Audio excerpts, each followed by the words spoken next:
Abdul Reza Daniel bin Abdul Rahman dan nombor mesej saya ialah 10DTK19F1900. Dalam video ini kami akan menceritakan mengenai komposisi etnik. Hai, nama saya Muhammad Dafiq bin Muhammad Azwan dan kad matrik saya adalah 10DTK19F1019. Warahmatullahi wabarakatuh. Saya Ahmad Haziq bin Malik. Kad matrik saya 10DTK19F1015. Saya Muhammad Aiman bin Zulmajidi. Nombor matrik saya adalah 10DTK19F1022. Okey, yang pertama ialah etnik Melayu. Etnik Melayu ini berasal dari berbagai keturunan, iaitu Melayu Proto, Melayu Literal dan Melayu Moden. Melayu Proto ni adalah Melayu purba atau Melayu asli. Melayu Literal ni adalah Melayu lama. Mereka yang berasal dari Timur Tengah, India, China dan Eropah. Mereka berhijrah ke Asia Tenggara dan berkembang menjadi orang pertama di tanah Melayu atau mungkin bercampur dengan penduduk tempatan sehingga menjadi orang jati Asia Tenggara.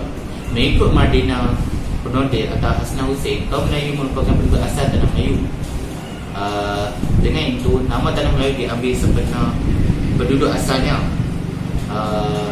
Dari sudut sejarah, orang Melayu atau orang asli merupakan penduduk asal negara ini. Mereka dikenali sebagai orang bumi putra dan pribumi. Melayu Proto iaitu sekumpulan masyarakat yang berhijrah dari Yunan dan Taiwan. Mereka sekelihatin seperti orang Melayu dan berbahasa Melayu. Orang Melayu Proto ini telah berkembang sehingga terbentuk suku kaum Semang, Senoi, Temiang, orang Jakun, orang laut dan orang sungai. Ciri fizikal mereka bertubuh pendek, berkulit gelap dan berambut keriting, bila mereka lebih ramai dari Melayu Literal. Okey, Melayu Literal ialah orang Melayu lama, merujuk keturunan Melayu yang mendiami kawasan Lembah Mekung dan Vietnam pada masa lampau, iaitu Melayu Funan dan Campak. Orang Melayu ini kurang berhijab dan mempunyai bahasa yang seragam dengan ramai dalam kalangan mereka mendiami kawasan kampung dan dusun. Orang Melayu Literal mempunyai kelebihan dalam bidang pertanian serta pembuatan logam dan besi. Ini adalah Melayu Moden. Melayu Moden ini merupakan masyarakat yang berkahwin dengan Melayu Proto dan Melayu Literal. Mereka ni terdiri daripada kumpulan yang datang dari Timur Tengah, India, China dan Eropah. Kehidupan masyarakat ini setanding dengan bangsa Eropah, China, Jepun dan Korea. Mereka memilih untuk menjadi Melayu fasik, bertutur dalam bahasa Melayu, beragama Islam, mengamalkan budaya Melayu dan berbangga sebagai orang Melayu. Hampir kesemua Melayu moden tinggal di bandar-bandar dan mereka juga terdedah kepada kemajuan teknologi dan mempelajari berbagai ilmu. Walaupun kehidupan orang Melayu semakin moden dan sebagainya tinggal di bandar, namun selepas kedatangan British semuanya berubah. British menekankan orang Melayu sebagai orang malas. Jadi kehidupan orang Melayu semakin mundur dan menyebabkan ekonomi orang Melayu pun semakin mundur. British tidak menggalakkan orang Melayu untuk melibatkan diri dalam ekonomi dan untuk mengekalkan adat besar orang Melayu. Keadaan ini sedikit sebanyak mengakibatkan peratusan penglibatan orang Melayu dalam ekonomi moden berkurangan dan dikuasai oleh buruh asing. Seterusnya adalah etnik Cina. Etnik Cina merupakan etnik kedua terbesar selepas etnik Melayu dan Bumi Putra. Mereka yang datang pada abad ke-19 adalah usahawan-usahawan Cina yang ingin bekerja sebagai pelombong. Etnik Cina ini mereka patuh kepada pembesar Melayu. Tetapi keadaan berubah apabila etnik Cina ini diberi konsesi untuk mengusahakan lombong biji timah di negeri Melayu. Dan disebabkan ini perang saudara kerap berlaku dan pergaduhan di kawasan Lombok adalah amat kucar kacir. Akhirnya pihak British terpaksa campur tangan dan membawa lebih ramai lagi etnik Cina ke dalam tanah Melayu. Kedatangan ramai etnik Cina ini juga adalah disebabkan oleh keperluan biji timah yang tinggi di England. Dan kebanyakan orang-orang Cina yang dibawa masuk ke tanah Melayu ini, mereka bekerja di kawasan pelombongan. Pihak British juga banyak bawa masuk orang-orang Cina ni adalah sebab orang-orang Cina dianggap rajin bekerja dan berusaha. etnik Cina ini juga sering berkunjung ke tanah Melayu disebabkan oleh pada masa itu negara Cina sering dilanda malapetaka, bencana alam dan juga perang saudara. Selain itu, ada beberapa faktor lain juga yang menyebabkan etnik Cina ini untuk berhijrah ke tanah Melayu. Dan yang pertama adalah kemerosotan taraf hidup di China yang menyebabkan petani-petani di sana tidak mampu untuk membayar cukai yang amat tinggi dan menyebabkan mereka untuk kehilangan tanah. Dan yang kedua adalah ketidakstabilan politik di China yang mengancam kehidupan orang-orang Cina dan mereka terpaksa berpindah ke tempat yang lebih selamat. Dan yang ketiga adalah keperluan British Timur di Eropah yang menyebabkan pihak British terpaksa mengambil buruh-buruh daripada China.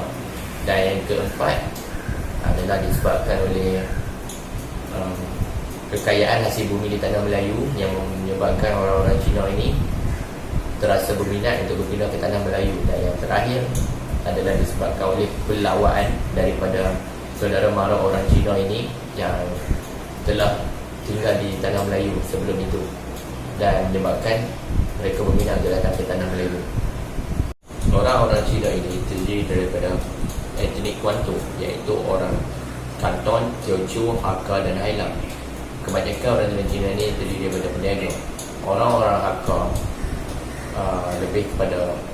menjadi lebih kepada pelombong biji timah, manakala orang Highland lebih suka membuka kedai kopi dan menjadi orang janji kepada pembesar Eropah. Kehidupan di tanah Melayu ni yang penuh dan kaya dengan mahsul dan kehidupan orang-orang Cina di tanah Melayu yang lebih baik daripada negara asal mereka menyebabkan orang-orang Cina ini terus menetap di tanah Melayu. Mereka tidak mahu lagi untuk pulang kepada negara asal mereka, dan ini secara tidak langsung menyebabkan tanah Melayu untuk menjadi suatu negara yang mempunyai masyarakat maju.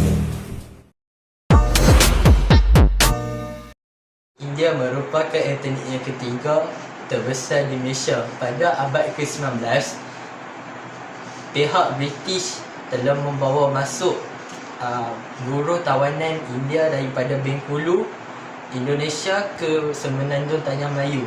Mereka dijadikan sebagai buruh binaan, pembaiki jalan dan juga jabatan serta bekerja di ladang-ladang kepunyaan Inggeris.